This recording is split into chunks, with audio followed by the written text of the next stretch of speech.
내가 진실로 속히 오리라. 마라나타. 반갑습니다. 워킹바이블 요한계시록 연구소 채널 온 것을 환영합니다. 워킹바이블 연구소장 송명돈 목사입니다. 구독, 좋아요, 알람 설정을 누르시면 새 영상을 쉽게 볼 수 있고 모두 무료입니다. 사단의 화신, 대환란의 중심, 적그리스도는 누구인가? 미리 알 수 있는 비밀. Our Father in heaven, hallowed be your name. Your kingdom come, your will be done on earth as it is in heaven. Give us today our daily bread. Forgive us our debts, as we also have forgiven our debtors. And lead us not into temptation, but deliver us from the evil one. For yours is the kingdom and the power and the glory forever. Amen. 예, 브래드 TV에서 어벤 백스터의 지금은 마지막 때면서 적그리스도가 누구일까라는 영상입니다.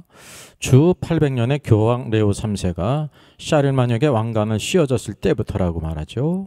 계시록 13장에서 이 두 인물을 적그리스도와 거짓 선지자라고 지칭합니다. 예, 매우 정확한 것입니다. 많은 사람들이 이 적그리스도와 거짓 선지자를 구별하지 못하는 부분이 많이 있습니다. 그래서 적그리스도가 유럽에서 등장할 것입니다. 이게 확실한 것입니다. 다니엘서든지 계시록의 모든 말씀들은 그 판도에서 다시 나타날 것을 우리에게 보여주고 있죠. 그래서 마크롱 프랑스 대통령이 유럽 군대가 없이는 시민들이 보호받지 못한다고 경고했어요. 현재 사실이죠. 세계 1차 대전 종전 100주년을 맞아서 한 말입니다. 또 러시아는 결국 유럽 짐승에 속할 것이며 적그리스도의 세력 기반이 될 것이라 했습니다. 이제 이분의 추측인데 그것은 우리가 성경을 잘 취하게 될 때 그런지 아닌지 가능성을 가늠해 볼 수 있습니다. 우리가 이 적그리스도가 나타날 때 그것을 아는 표적이 있어요. 우리 사람의 지식으로 이성으로 알 수가 없습니다. 이제 언제 알 수 있냐면 그가 이렇게 나타났을 때 알게 되는 것입니다. 첫째는 네 짐승, 다니엘서와 관계 있죠. 네 짐승, 우상 가운데 10발가락, 이제 로마 제국의 왕으로 나타납니다. 제가 올린 영상 가운데서도 자세한 것이 이제 적그리스도의 비밀에 대해서 이 부분은 나타나 있으니까 참조하면 되겠습니다.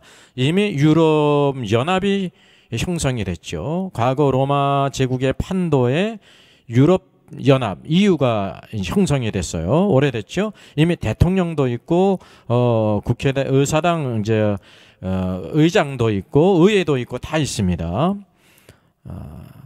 근데 이제 그 가운데 이제 이 사단의 권세를 받은 자가 앞으로 나타난다는 것입니다. 그것을 우리가 어떻게 아냐면 그가 이제 이스라엘과 조약을 맺어요. 근데 조약을 맺는데 그 조약을 통해서 이스라엘이 그렇게 꿈에도 소원하던 성전을 건축합니다. 예, 이슬람 사원을 헐고 성전을 건축하는 놀라운 일들을 뉴스에서 보게 될 것이라 말이죠. 바로 이 조약을 맺은 이 이후의 대통령이 적그리스도라는 것입니다. 그리고 이때는 언제냐면 한 일회에 로 다니엘서에 나타났어요. 그리고 3년 반이 지난 다음에 조약을 파기해요. 적그리스도가 괜히 이스라엘을 도와준 게 아닙니다. 자기 이익을 챙기기 위한 것이죠. 예, 그러니까 이렇게 사용하기 위한 것이었습니다. 기만하기 위한 것이었죠. 그 성전을 세운 다음에 자기 우상을 그곳에 세운다는 거죠. 그러니까 완전히 이스라엘을 이제 점령해버리고 그 성전에 우상을 세운다는 것입니다. 그때로부터 거짓 선지자에서 666 짐승의 표를 찍는 대환란이 시작된다는 것입니다. 이제 이전에도 없었고 이후에도 없을 대환란이 적그리스도가 우상을 세워지게 될 때 멸망에 가증한 것이 거룩한 곳에 세워진 것을 볼 때 그때 큰 환란이 있겠다고 예수님께서 마태복음 24장에 말씀하셨죠. 그리고 이 대환란 전에는 첫 열매의 휴거가 있습니다. 오늘도 우리 성도들의 소망은 휴거예요. 휴거가 되든지 순교자가 되든지 하나님께서 보실 때 동일한 사람들이죠. 그래서 이 영상의 핵심은 이 적그리스도가 나타나기 전에 우리가 알 수 있는 것이 무엇인가라는 것입니다. 그래서 이런 추측이든지 뇌피셜이든지 막 이렇게 찍어 누르시기 아니라 성경이 우리에게 보여주고 있는 부분만을 같이 우리가 보기를 원합니다. 적그리스도가 누구인가를 우리가 살피면서 우리가 이제 여러 가지 견해들을 한번 간단히 한번 서베해 보겠습니다. 종교개혁 시대는 루터를 비롯한 위클리프, 칼빈, 요한 낙스, 멜랑톤 대다수 종교개혁자들이 교황을 적그리스도로 간주를 했습니다. 제7일 안식일 재림교에서도요 교황으로 하고요, 하나님의 교회 2단이죠. 여기서도 교황을 2단위로 이제 적그리스도라고 하고, 개신교 1교에서도 무천년설은 교황을 이제 그렇게 얘기를 하죠. 또 여기 안식교가 2단인데요. 앤드류강 안식교 목사입니다. 삼일체를 부인하고 예수님 인성 부인, 안식일 준수 이런 것을 하기 때문에 2단입니다. 2단들도 여기 이제 여러 가지 적그리스도에 대한 견해들이 있는데, SOSTV 강병국 안식교 목사죠. 또 여기 보게 되면 11회층 기독교 방송인데 송계문 안식교 목사입니다. 모두 교황이 적그리스도라고 말합니다. 이 견해가 틀렸기 때문에 2단이 아니라 예수 그리스도를 부인하고 삼일체를 부인하기 때문에 2단입니다. 제가 적그리스도에 대해서 유튜브에서 검색을 해보니까 영원한 복음이 첫 번째 뜨더라고요. 최호영 안식교 목사입니다. 대천중앙재림교회 안식교 2단이죠. 이분은 트럼프가 적그리스도라고 말합니다. 요 휴거와 함께 앞으로 일어날 이 영상에서 여기 뒤에 보게 되면 이제 두 적그리스도가 있다고 합니다. 두 짐승이 있다고 그래요. 그래서 지금이 성경에 예언된 마지막 때인데 짐승 적그리스도가 이제 둘이 있다는 거예요. 짐승도 둘이고 적그리스도 둘이고, 첫 번째 짐승 적그리스도가 트럼프 대통령이라는 겁니다. 여기 오른쪽 그림 밑에 보면 첫째 짐승하고 이제 트럼프가 있지 않습니까? 트럼프가 첫째 짐승 적그리스도라는 거예요. 위에는 교황이 있죠. 교황은 둘째 짐승 적그리스도라는 거죠. 근데 둘째 짐승이 더 적그리스도 같다는 거죠. 그래서 이러한 것들을 보게 되면 최호영 안식교 목사의 신학의 그 심각성을 봐요. 첫째는 예수 그리스도를 믿지 않기 때문에 심각한 이단이고요. 또 계시록에서도 내용을 말하는 것 같은데 완전히 여기 듣는 많은 사람들이 그걸 분별할 사실 능력이 없거든요. 그냥 이 시류에 대해서 여러 가지 많은 요즘에 일어나는 일들을 말하니까 그런가 보다 해가지고 그걸 듣는 경우가 많이 있습니다. 여기 이미 2017년도 9월 23일 휴거 주장을 했다가 불발됐고, 일주일 후 30일이라고 또 재탕 주장했다가 불발이 됐거든요. 지금은 또 2020년 올해 휴거가 있다고 주장하고 있고요. 2027년 예수님 재림이 있다고 주장하고 있습니다. 이 재림과 휴거 날짜를 계산한다는 것은 그렇지 신앙과 신학이 완전히 잘못됐다는 증거라는 거죠. 시한부 종말론. 그래서 이 적그리스도에 대한 이런 대표적인 영상들이 있기 때문에 소개했습니다. 잘못된 것을 잘 구별할 필요가 있습니다. 그리고 유튜브에서 눈에 띄는 것이 처치 타임스예요. 여기 보니까 공산주의가 적그리스도라고 이렇게 말합니다. 처치 타임스는 보면은 이제 이단하고는 관련된 것 같지가 않습니다. 왜냐하면 사랑 침례교회 이렇게 영상을 쓴다고 하지 않습니까? 공산주의의 기독교 대적이라는 걸 누구나 다 알죠. 공산주의가 기독교를 대적한다는 거. 이게 적그리스도들 가운데 하나입니다. 적그리스도들은 누구든지 그리스도와 교회를 대적하면 적그리스도들이라고 말할 수 있어요. 들 가운데 하나죠. 그러나 계시록 13장에 나오는 적그리스도는 유일한 자입니다. 그래서 우리가 여러 가지 일반적인 것을 이렇게 말하는 거는 이제 오류가 없을 수가 있는데, 성경을 가지고 무엇인가를 말할 때는 오류가 있을 수가 있어요. 그래서 우리가 성경을 잘 퀘스트해야 합니다. 그래서 제가 여기 교황은 적그리스도인가라는 영상을 88번 영상에 올렸거든요. 이 교황은 큰 음료로서 짐승 적그리스도와 다릅니다. 구별이 됩니다. 이거를 대부분 구별하지 못하기 때문에 적그리스도가 더 숨겨진다는 사실이죠. 교황으로만 알기 때문에 성경은 그래서 큰 음료 교황과 이제 짐승을 비밀이라 신비라고 말하고 있어요. 우리 성경을 계시를 통해서만 바로 알 수가 있다는 것이죠. 하나님의 놀라운 구원, 여자의 후손으로 오실 예수 그리스도. 그래서 하나님의 왕국을 이 땅에 가져오실 예수님이 메시아인지를 어떻게 알 수 있었을까요? 여러분, 직접 알려준 마리아든지 요셉 외에는 아무도 모른다는 것입니다. 이게 알려졌기 때문에 아는 것입니다. 가브리엘이 알려줬고 주의 사자가 이렇게 현몽에서 알려줬다는 거죠. 그러면 주의 길을 예비한 세례 요한은 예수님의 메시아인 줄 알았을까요? 몰랐을까요? 여러분, 이런 질문 아마 처음 들어보시죠? 슈어일까요? 네버일까요? 네버입니다. 알지 못했습니다. 오늘 성경 말씀을 같이 보겠습니다. 요한복음 1장 33절입니다. 나도 그를 알지 못하였으나 나도는 세례 요한이고 그는 예수 그리스도예요. 알지 못하였다고 말했습니다. 그러나 나를 보내어 물로 세례를 베풀라 하신 그이가 나에게 말씀하시되, 하나님께서 나에게 말씀하시되 성령이 내려서 누구 위에든지 머무는 것을 보거든 그가 곧 성령으로 세례를 베푸는 이인 줄 알라 하셨기에 이것을 통해서 알았다는 것입니다. 여러분, 세례 요한도 이 메시아이기를 예배했던 세례 요한도 누가 바로 성경에 예언된 그 메시아인지 몰랐습니다. 이때 비로소 알았다는 것입니다. 하나님께서 유대인들에게는 이런 표적을 통해서 그 증거를 보여주셨다고 하는 사실이에요. 그러면 이스라엘 백성들, 유대인들은 예수님이 메시아인 줄 어떻게 알 수 있습니까? 이 중요한 문제 아닙니까? 여러분, 세례 요한이 옥에 갇혔어요. 그 세례 요한이 시험 들 뻔했습니다. 시험 들 지경이 이렇죠. 왜냐하면 내가 그분을 위해서 분명히 목숨을 다해서 전생을 다 들여 증거하고 옥에 갇혔는데 한번 찾아오지도 않아요. 구명해 줄 생각도 안 하셔요. 이게 마음이 시험되지 않습니까? 그래서 세례 요한이 자신의 제자를 보냈습니다. 그리고 말하기를 오실 그이가 당신입니까? 구약 성경에 예언된 선자를 통해서 예언된 메시아가 바로 당신입니까? 우리가 다른 일을 기다리니까 제가 당신을 증거했는데 잘못했을까요? 이런 의미로 우리가 알 수가 있는데 이거는 그를 의심했다는 뜻이 아니라 분명히 당신이 메시아이신데 당신의 선두주자인 내가 이와 같이 옥에 갇혔고 어떤 일을 당할지 위기에 있는데 어떻게 돌아보시도 않습니까? 라는 이런 반문이었다는 것입니다. 그때 주님이 뭐라고 말씀하셨어요? 같이 한번 읽습니다. 마태복음 11장 4, 5절. 예수께서 대답하여 이르시되 너희가 가서 듣고 보는 것을 요한에게 알려라. 그랬어요. 맹인이 보며 못 걷는 사람이 걸으며 나병 환자가 깨끗함을 받으며 못 듣는 자가 들으며 죽은 자가 살아나며 가난한 자에게 복음이 전파된다. 이사야 성경의 예언이 예수님을 통해서 이렇게 나타났다는 것을 증거라는 것입니다. 여러분, 이게 표적이에요. 예수님께서 단지 그 모든 사람들을 고치시기 위해 생한 것이 아닙니다. 예루살렘이든지 유대 온 땅에 있는 모든 환자, 맹인들, 이렇게 나병 환자를 다 깨끗이 하신 게 아니라는 것을 여러분 아셔야 돼요. 이게 하나의 표적이죠. 그러니까 유대인들은 이런 표적을 통해서 예수 그리스도가 누구인지를 알게 하셨다는 거죠. 그럼에도 불구하고 그들이 불신했어요.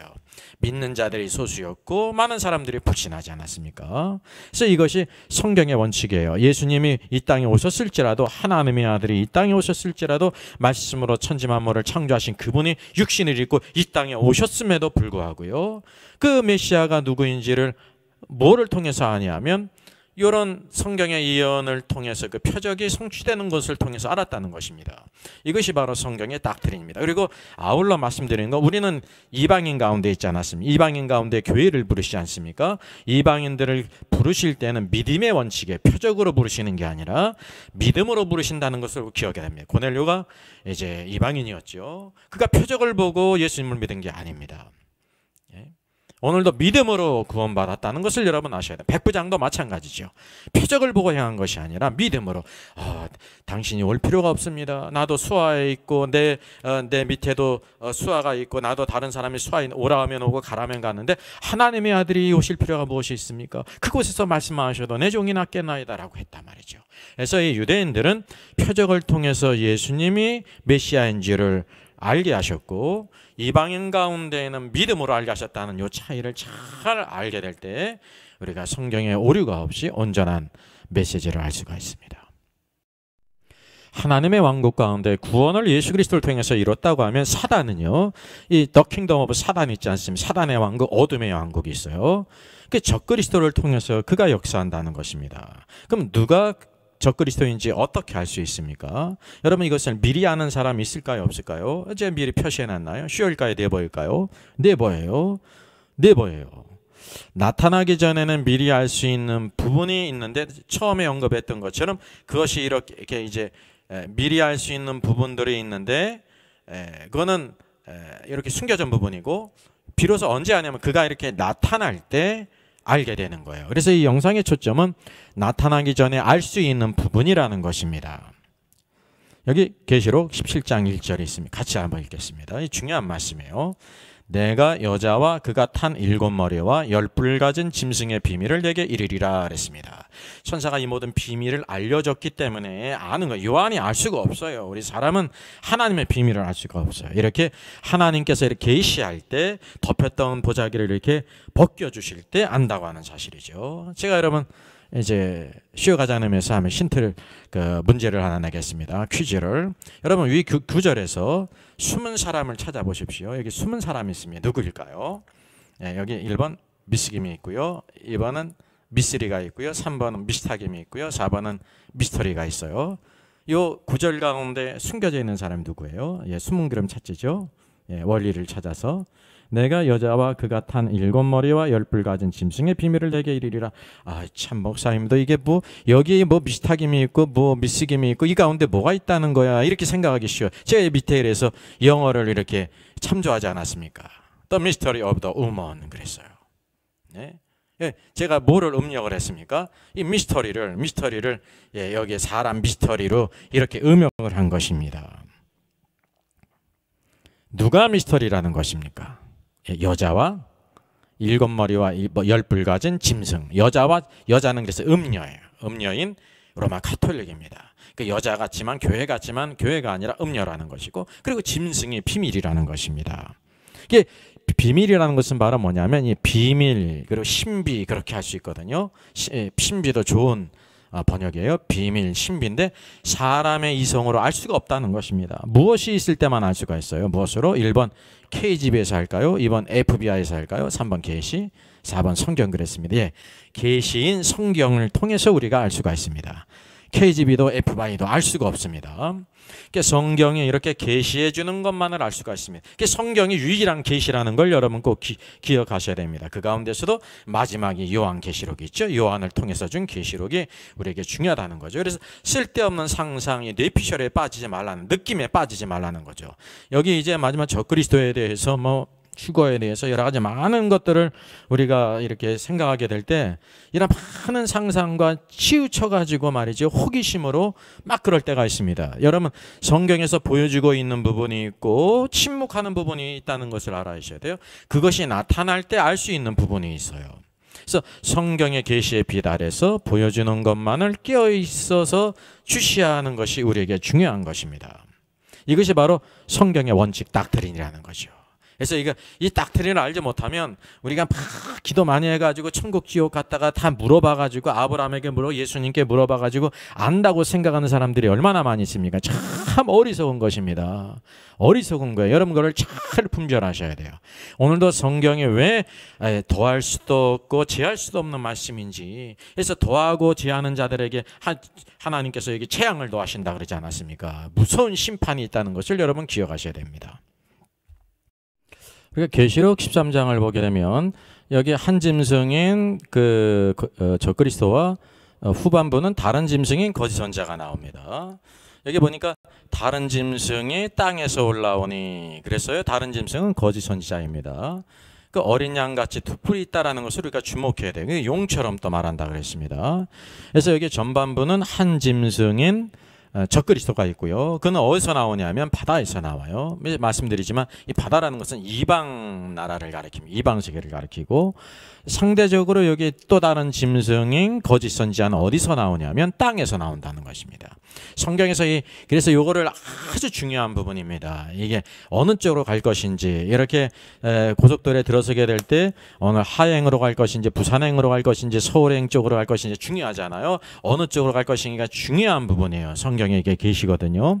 그래서 이 성경에서 이 땅이 어떤 의미인지 우리가 알 필요가 있습니다. 창세기 12장 1절에 너의 고향과 친척집을 떠나 내게 보여줄 땅으로 가라. 여호와 하나님께서 아브라함에게 너의 보여줄 땅으로 가라 그랬으면 이것이 굉장히 땅이 중요한 것입니다. 에레츠, 어스가 굉장히 중요한 거예요. 둘째는 뭐냐면 또 12장 7절에서도 내가 이 땅을 내 자손에게 주리라. 그래서 자손은 씨라는 뜻입니다. 씨드, 내 씨에게 주리라. 자손에게 주리라 약속하셨어요. 이 땅이 중요하죠. 그래서 성경에서 계시록에서도 이 땅과 자손 씨가 굉장히 중요한 것입니다. 우리 알다시피 이 자손 씨를 누구를 가리킵니까? 예수 그리스도잖아요. 그리고 이 땅이 또 중요한 것입니다. 이 두 가지 개념을 잘 우리가 주시할 필요가 있습니다. 그리고 또 13장 15절에 롯과 헤어진 다음에, 그러니까 아브라함이 얼마나 허전하고 쓸쓸했겠습니까? 아들이 없는데 조카 롯과 떠나게 됐거든요. 왜냐하면 그가 조카 롯을 아들과 같이 여기지 않았습니까?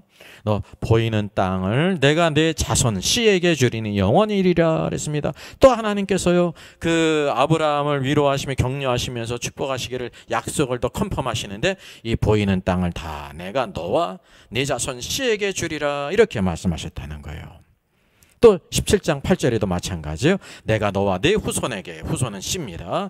내가 거류하는 이 땅 곧 가나안 온 땅을 주어라고 말씀하셨습니다. 그래서 땅이 중요한데 이 땅이 바로 어디입니까? 하나님 주신 약속의 땅, 아름다운 땅, 좋은 땅.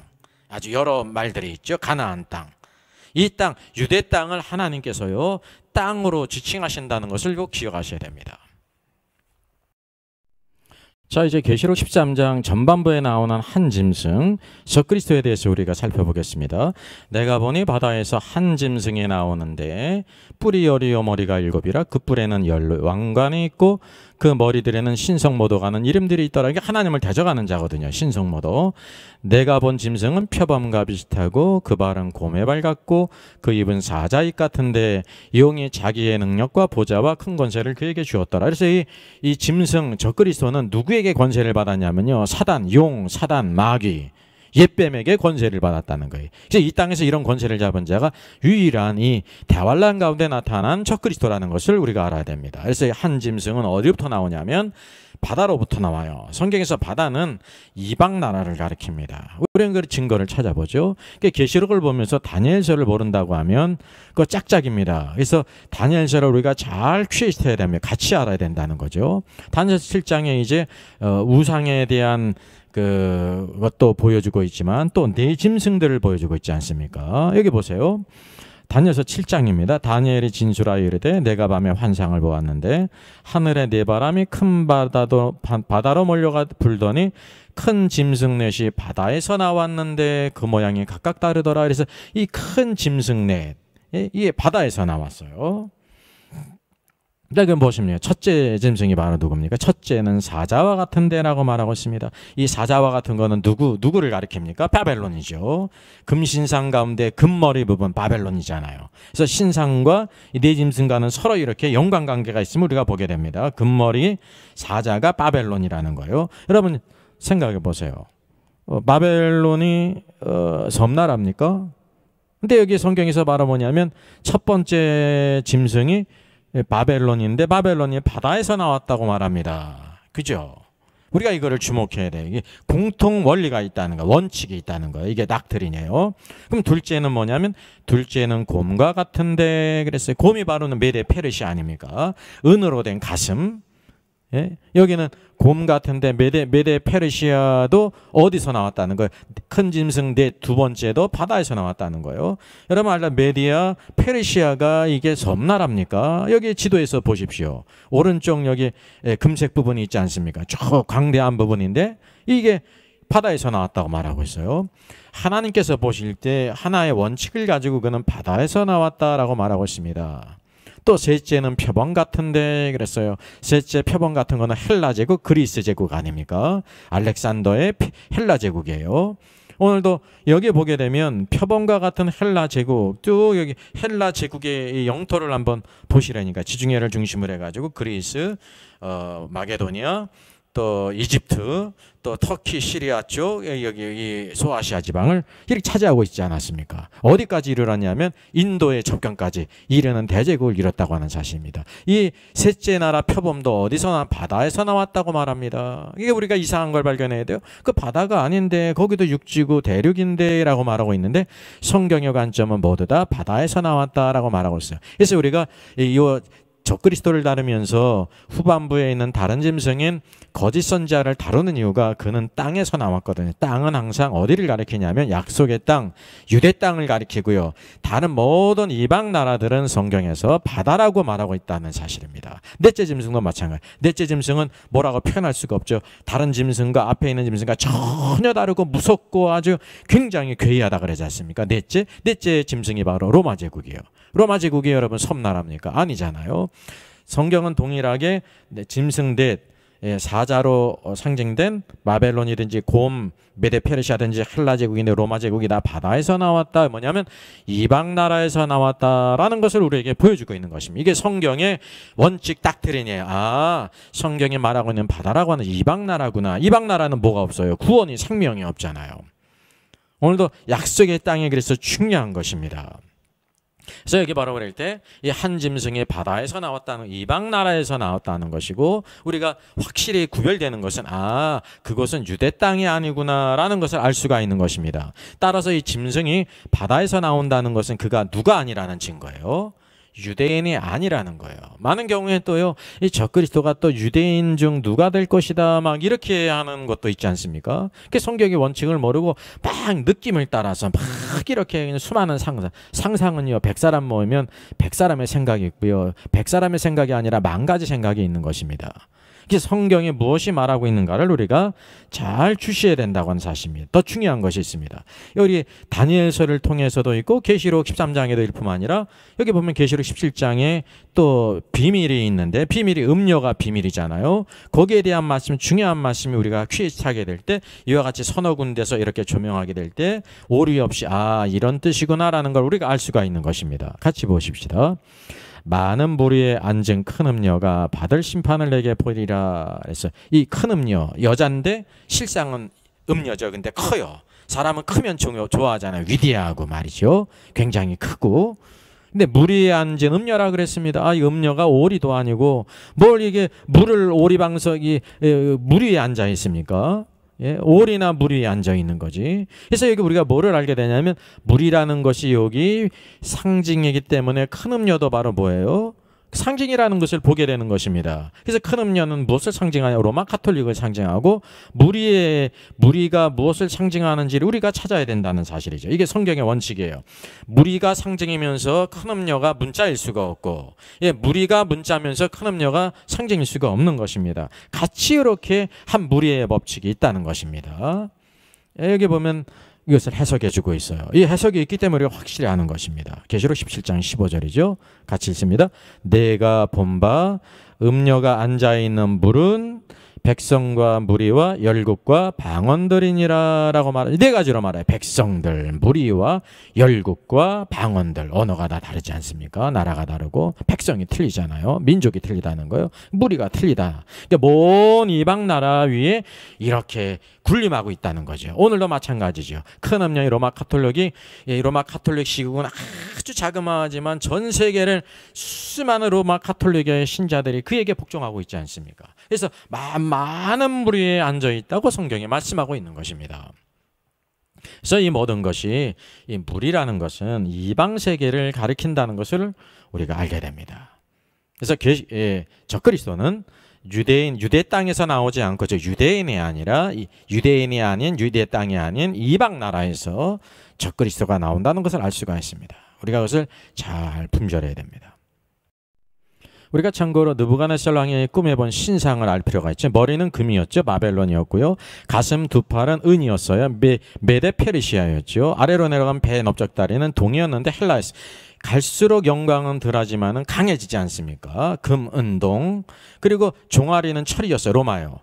종아리, 두 종아리가 있잖아요. 동로마, 서로마가 있지 않습니까? 그리고 마지막 때 중요한 것이 10발가락이 있는데 그 발은 쇠와 진흙이 이렇게 섞여 있다는 거예요. 섞일 수 없는 것이 섞였음을 우리에게 보여주고 있습니다. 여기 뜨인 돌에 의해서 이 신상이 무너지지 않습니까? 이것은 그리스도의 초림을 가리키는 게 아니라 재림을 가리키는 것이, 재림 때 이루어지는 것이지, 어느새 무천년설은 성경을 잘못 왜곡되어 본 것입니다. 이 모든 것은 이전에 이루어진 일이 아니라 마지막 때 이루어질 일이라는 것을 뜨인 돌에 의해서 이제 마지막이 세상 왕국이 심판당하는, 그리고 영원한 하나님의 왕국, 즉 다시 말하면 통치를 이 땅에 예수 그리스도가 가져오셔서 1000년 동안 다스리신 이후에 그리고 새하늘과 새 땅에 들어가는 것입니다. 그래서 여기 보게 되면 왕이요, 왕은 여러 왕들 중에 왕이시라. 하늘의 하나님의 나라와 권세와 능력과 왕 영광을 왕에게 주셨고, 외적으로 보면 그가 얻은 것 같지만 하나님의 보이지 않는 주권 가운데 그 모든 것을 이렇게 행하셨음을 우리가 보게 되는 것입니다. 이 여러 왕들의 시대에 하늘의 하나님이 한 나라를 세우리시니, 여기 중요하잖아요. 한 나라를 세우신다는 거예요. 이것은 영원히 망하지도 아니할 것이오리. 이런 나라가 이 땅에 세우지 않았잖아요. 앞으로 세워진다는 것은 언제? 예수님 초림 때가 아니라 재림 때 이루어지는 거예요. 초림은 구원을 이루시고 재림 때 그 모든 것을, 왕국을, 하나님의 왕국과 통치를 이 땅에 가져오시는 것입니다.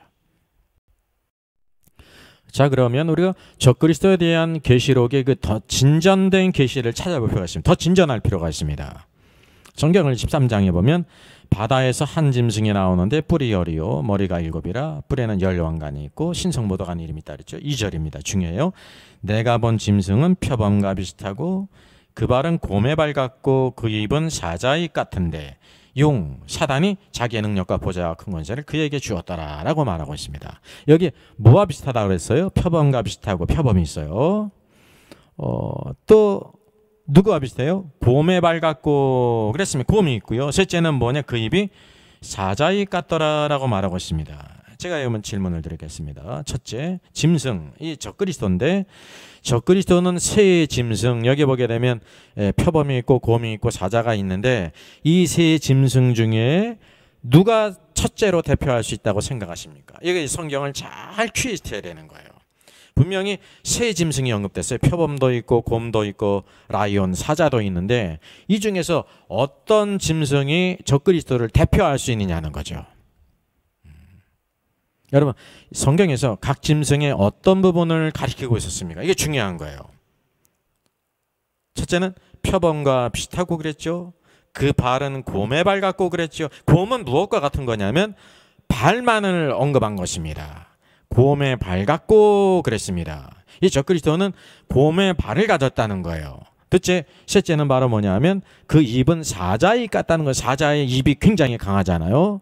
그러면 이 적그리스도는 외적으로 보게 되면 무엇이 대표한다는 것입니까? 여러분, 표범과 비슷하다는 것은 무슨 뜻일까요? 여기 표범과 비슷하다는 것은 뭐 발도 언급되지 않았고 입도 언급되지 않았고 뭐가 비슷하다는 것입니까? 표범은 어떤 부분을 가리킬까요? 이게 성경을 잘 퀴즈해야 되는 것이. 표범과 비슷하다는 것은 모든 외양이 표범과 같다는 것입니다. 그래서 이 적그리스도는 새 짐승으로 이렇게 설명할 수가 있는데 그 대표되는 것이 누구라는 거예요? 표범이라는 것입니다. 표범. 이게 중요한 부분입니다.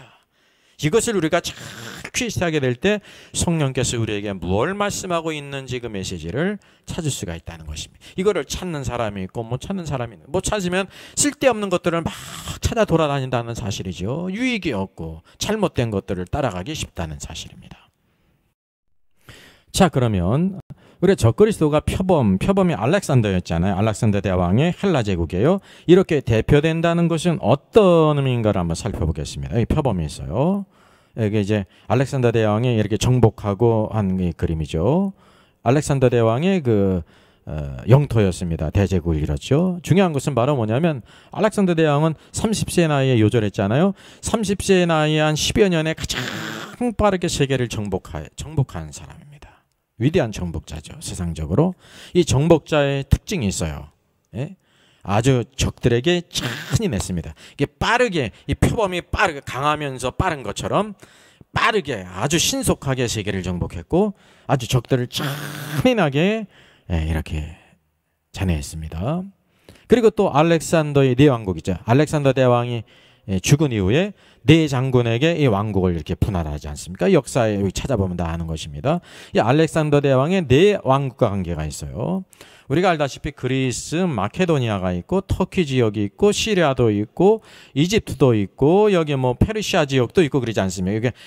이게 알렉산더 대왕이 다스리던 영토가 있다는 것입니다. 그러니까 이제 적그리스도는 표범으로 대표된다고 하는 것은 그가 다스렸던 나라 가운데 무엇과 관계 있다는 것을 우리가 알게 돼요. 그리스나 마케도니아인데 그 이유가 바로 뭐냐면요. 이게 또 네 번째 짐승 로마 제국은 10뿔로 나타나지 않았습니까? 이제 신상 가운데는 10발가락이고 이제 이 네 짐승 가운데 네 번째 짐승은 10뿔이에요. 그래서 이 10뿔과 열왕가의 공통 분바가 있다는 사실이죠. 이 그리스 제국과 로마 제국의 영토가 이렇게 같이 공통적으로 있는 부분, 공통 부분, 겹쳐지는 부분. 그게 어디입니까? 제가 이게 노랗게 표현하지 않았습니까? 그리스, 마게도냐. 그럼 그리스, 마게도냐예요. 또 어디도 들어가겠습니까? 물론 유대 땅도 들어가죠. 유대는 근데 성경에서 땅으로 말하고 있지 않습니까? 시리아 쪽도 이렇게 들어가게 될 것이라는 것이에요. 그래서 이 중요한 것이 바로 뭐냐면 이 두 부분 알렉산더 대왕의 영토와 로마 제국의 영토가 이렇게 공통 부분이 있는데 그리스와 마게도냐, 시리아 그리고 또 이제 있다고 하면 유대 지역이죠. 근데 유대 땅은 성경에서 바다라고 말하고 있지 않습니까? 이 세 지역이 유력하다는 것을 우리가 알게 되는 것입니다. 예, 적그리스도가 이미 나타나게 될 때 성경의 계시를 통해서 우리는 확실히 알 수 있습니다. 이 영상은 그가 나타나기 이전에 미리 알 수 있는 부분을 같이 상고한 것이었죠. 그래서 중요한 것은 적그리스도는 유대인이 아닙니다. 반드시 이방인입니다. 젠타일이라는 것은 비유대인 가운데 적그리스도가 있다는 거예요. 그래서 이 짝을 이뤄요. 적그리스도는 비유대인 이방인이고 거짓 선지자는 유대인이라는 것입니다. 그리고 네 짐승 가운데 있으나 그 가운데서도 특별히 표범이에요. 표범은 헬라 제국을 가리켰죠. 헬라 제국의 형상이 대표하고 있다는 것을 우리가 알아야 돼요. 그래서 헬라 제국의 영토와 네 번째 짐승의 로마 제국의 영토가 이렇게 서로 공통되는 부분을 우리가 보게 되는 것입니다. 이게 성경이 그것을 우리에게 암시해주고 있어요. 그래서 이 공통 부분은 그리스 로마 제국에도 속하고 지금 이유 제국에도 속하고 또 이제 헬라 제국에도 속한 그 나라는 그리스와 마케도니아라는 사실이죠. 오늘도 우리가 이것을 중요하셔야 돼요. 이 중에서도 어디에 더 관심이 갑니까? 그리스에 더 관심이 가게 되어 있습니다. 중심지가 될 것이라는 것을 우리가 알게 됩니다. 그래서 유럽의 정세를 우리가 주시해야 될 필요가 있는데, 유럽은 세계 모든 나라들은 다 이렇게 독립이 되고 쪼개지고 막 나뉘어지는데, 유럽은 계속적으로 역사적으로 이시로부터 시작해가지고 경제 공동체로 시작해가지고 EU가 됐잖아요. 이미 대통령도 있고 유럽의 대통령이 있습니다. 오늘도 유로화가 있고 화폐가 단일화폐가 됐다는 굉장히 중요한 것입니다. 국경이 없잖아요. 자유롭게 다니고 국회가 따로 있고 유럽 의회가 있고 모든 기구들이 다 사법장표에 다 있다는 사실입니다. 이게 그 가운데 이제 앞으로 강력한 지도자가 나타나는데 그게 적그리스도라는 거죠. 그게 사단의 권세를 받아요. 항상 이런 영웅들 세계적인 지도자는 언제 나타나면 혼란기에 나타나죠. 지금 창세 이후로 이 코로나 사태는요, 모든 항공길이 국가 간의 항공교통이 끊기고 물류가 끊기고 학교도 휴교하고 직장이 다 폐쇄되고 한 일이 전무후무한 일이 아닙니까? 이런 혼란기 가운데 앞으로 일어날 것이라는 것을 우리가 충분히 예상되어진다는 거죠. 세상적으로 볼 때는 그는 최고의 지도자, 최고의 능력 있는 사람이에요. 성경이 다니엘서를 보게 되면 그 외모가 엄장하다 그랬어요. 아주 군왕 중에 군왕으로 탤런트처럼 생기지 않았다는 거예요. 아주 잘생겼는데 영웅 중에 영혼으로 생겼다는 것입니다. 근데 그의 목소리는 막 가늘어가지고 막 이런 것이 아니라 웅변적이 그 사람을 휘어잡는, 그래서 성경은 큰 말을 하는 자를 사람을 휘어잡는 그런 말의 능력이 있다는 거예요. 히틀러가 모은 독일 사람들의 마음을 휘어잡았다. 그거는 비교도 안 된다는 사실이죠. 그리고 지식이 얼마나 뛰어난지 말할 수가 없습니다. 또한 능력이 있는 자입니다. 아주 정치가 중에 정치가고 능력 있는 자인데 그가 게다가 사단으로부터 능력을 받지 않습니까? 하늘에서 불이 떨어지게 하는 능력을 가져요. 트릭이 아니라. 이게 온 세상 사람들이 그를 얼마나 놀랍게 여기겠습니까? 그래서 거짓 선지자가 야 이거 봐라 죽었다가 살아난 자를 위해서 우상을 만들라 하게 그 우상을 만들고 경비하게 된다는 것입니다. 이것이 대환란의 시작이죠. 그래서 666 짐승의 표를 찍고 오늘도 그 이전에 알 수 있는 성경이 보여주기는 이런 귀한 오늘 메시지를 우리가 잘 깨달아서 오늘 이때를 잘 분별하고 에녹이 하나님과 동행하고 하나님을 기쁘시게 하는 삶을 살지 않았습니까? 이것이 중요한 겁니다. 이런 모든 주님의 재림의 소식들이 오늘 성취되는 것을 때 우리에게 두려운 마음을 주는 것이 아니라 소망을 주고 어두운 가운데 빛을 보는 것처럼 저 터널 가운데 빛을 보는 것처럼요. 소망 가운데 주님을 향해서 감사함으로 믿음으로 살아 승리케 하셔요. 오늘의 복음과 함께 또 하나님의 왕국 교회를 세우고 우리에게 주어진 아름것들을 잘 감당하는 우리 귀한 주의 종 목사님들, 선교사님들, 주의 모든 성도들 되기를 주의 이름으로 부탁드리겠습니다. 나의 생명들이니 찬양하겠습니다. 이 작곡은 볼프강 아마데우스 모차르트고요. 작시는 하버갈입니다. 38세대는 했었는데 아버지가 성직자이고 평생 어린아이 같은 신앙, 또 주님을 신뢰하는 믿음으로 살았다고 합니다. 매우 지적이고요. 또 성경에 대해서 해박한 그런 지식을 갖고 있었다고 합니다. 평생 독신으로 지냈고 43세 짧은 생의 마지막 말이 이러하다고 합니다. 예수님, 저는 당신께 의탁합니다. 제 영혼을 당신께 맡깁니다. 정말 나의 생명 드리니 오늘도 주님을 위해 살아가는 그런 신앙의 마음이 잘 녹아있는 찬양 같이 한번 부르겠습니다. 나의 생명 드리니 주여 받아주셔서 세상 살아갈 동안 찬송하게 하소서. 송과 발을 드리니 주여 받아주셔서 주의 일을 위하여 민첩하게 하소서. 나의 발을 드리니 주여 받아주셔서 주의 진리 말씀만 전파하게 하소서. 나의 보화 드리니 주여 받아주셔서 하늘나라 위하여 주 뜻대로 쓰소서. 나의 시간 드리니 주여 받아주셔서 평생토록 주 위에 봉사하게 하소서. 찬송과 영광을 받으시기에 합당하신 하나님 감사합니다. 찬양합니다. 오늘도 계시의 말씀을 통해서 장차 전에도 없었고 후에도 없을 대환란 중심 가운데 적그리스도가 나타날 것을 우리에게 계시해 주었고, 오늘도 우리 적그리스도가 나타나면 그 모든 것을 알 수가 있으나 오늘도 하나님의 계획 가운데 인자 앞에 서도록 우리가 힘쓰라 하셨는데 미리 알 수 있는 부분들을 우리가 살펴보았습니다. 오늘도 하나님의 위대하신 말씀을 따라 오늘 세계의 모든 나라들이 다 쪼개지고 독립하고 나누어지는 이 시대에 유럽은 하나라 되어서 EU라고 하는 유럽연합을 이루었습니다. 앞으로 더 위기 가운데 세상적인 세계적인 지도자가 나타날 터인데 그가 적그리스도로서 하나님을 대적하고 이 마지막 때 사단의 화신으로서 역사할 것을 우리가 바라봅니다. 이 모든 것을 잘 깨달아 알게 하시고 참된 지혜와 믿음으로 믿음의 사람으로 살게 하시옵소서. 주께서 우리에게 주시는 마음은 두려운 마음이 아니라, 염려하는 마음이 아니라 오늘도 항상 깨어있어 감사하는 마음, 축복의 마음, 승리의 마음. 오늘도 할 수 있거든요. 무슨 말이냐, 믿는 자들에게는 능치 못함이 없다 하셨사오니 항상 이 믿음에 굳게 서서 말씀과 성령 안에 주의 길을 가게 하시고 이 시대에 주의 기뻐하는 자로 한 걸음 한 걸음 나가도록 도와주시옵소서. 주님 감사합니다. 주의 모든 성도들 심령 안에 소망을 주시고 말씀이 심겨지게 하시고 성령의 역사하신 가운데 무슨 일을 당하는지 담대히 오늘도 기도로 말씀으로 믿음으로 승리하게 주시옵소서. 감사드리옵고 주 예수님의 이름으로 기도하옵나이다. 아멘.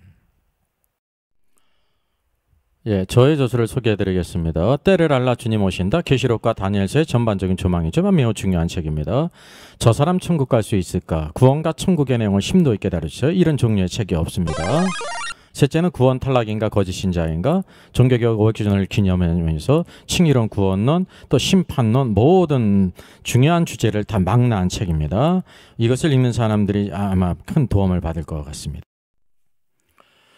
워킹 바이블 연구소는 목회자님들과 성도님들의 필요를 공급하고 세워갑니다. 구독, 좋아요를 누르시면 새 영상을 쉽게 시청할 수 있고 모든 무료임을 알려드립니다. 감사합니다.